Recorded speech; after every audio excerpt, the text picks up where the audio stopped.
5 seconds.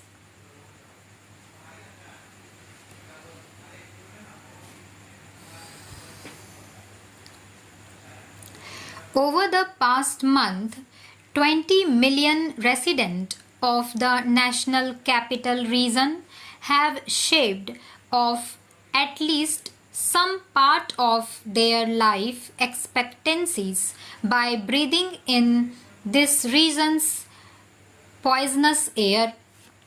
Not only is this one of the most pressing public health disasters of our time, it can also chokehold major initiatives of this government, such as the Make in India campaign and the ease of doing business rankings being promoted internationally. Which rational international player would want to put his or her health in risk to come to the most polluted place on earth to do business? Air quality index measures the concentration of fine particulate matter in the air. As a benchmark, the US Environmental Protection Agency considers any value between 0 and 50 to represent good air quality. But this season areas in the NCR have been record-breaking values of as high as 1000 on the index, 20 times the prescribed limit for dignified human existence. What makes PM 2.5 particles extremely dangerous is their cancerous ability to penetrate the human body and stick onto the insides of the lungs. In my own experience, 1 in 5 people at my company in Gurgaon have reported sick within a week alone. My child's school had to be closed as a precaution. When it did reopen, the setting of mask-clad children in smoke made the school seem less like a place of study. As a parent, I feel awful that my child has to breathe this air because I made Delhi my home. As much as 100 immediate deaths would rightfully demand national attention as a disastrous, millions of slow deaths from an even more urgent disaster. What is making this problem invincible? A large part of the answer ties into Delhi's geography. The cold fronts that originate from the north of the city look in pollutants close to the ground and within the region. Lack of wind speed and low temperatures stagnate and solidify the pollutants that intensifies their effect. It is as if you kept releasing pollutants inside a house with very poor ventilation. According to a recent study carried out by IIT Kanpur, the mix of sources responsible for PM 2.5 changes seasonally in the region.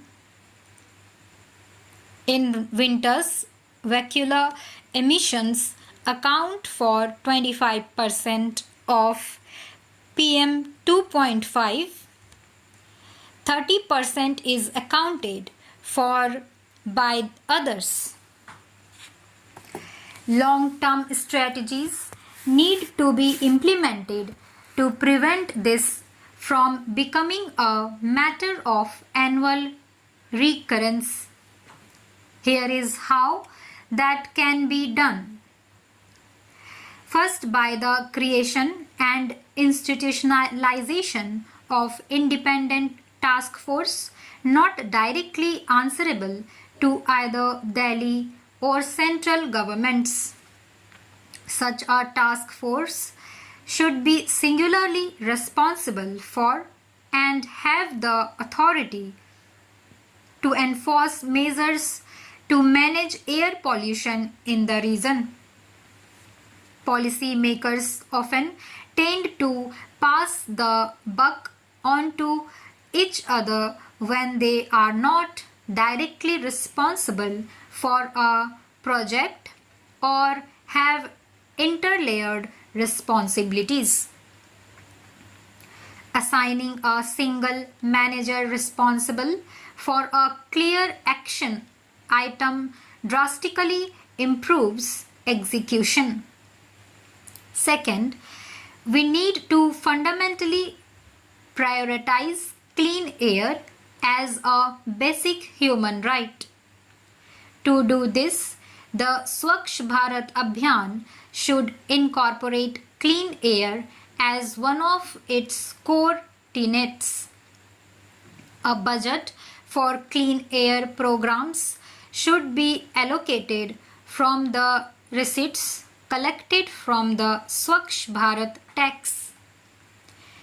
That money should be used to improve vehicle emission standards, subsidize alternatives to fuel wood, and subsidize effective crop burning techniques in North Indian states.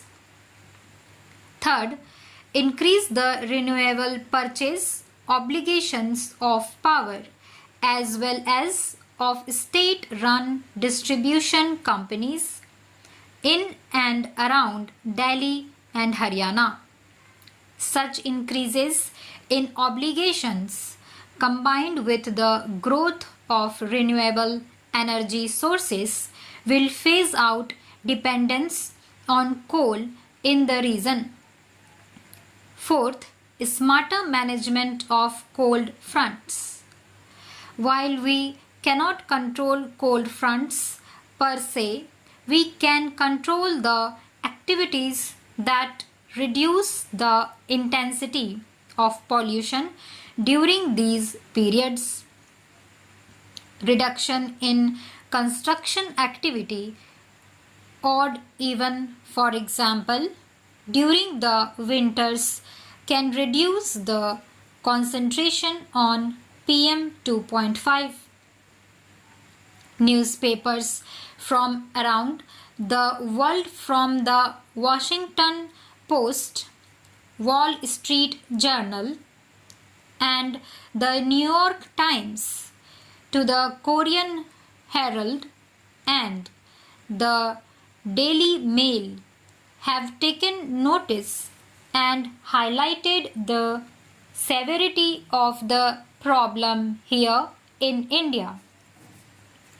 Thousands of citizens on Twitter have shared as many dreadful visuals of the reality of the pollution and trended hashtag Delhi Smog on the social media website for days.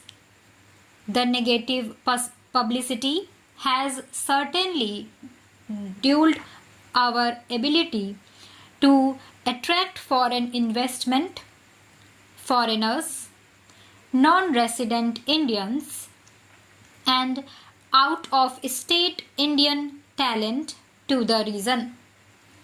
This crisis imposes costs on society as a whole, as well on the progressive policies that we hope will deliver to us a better economic future. At the base level, the state needs to provide the most basic of human rights, clean air to breathe.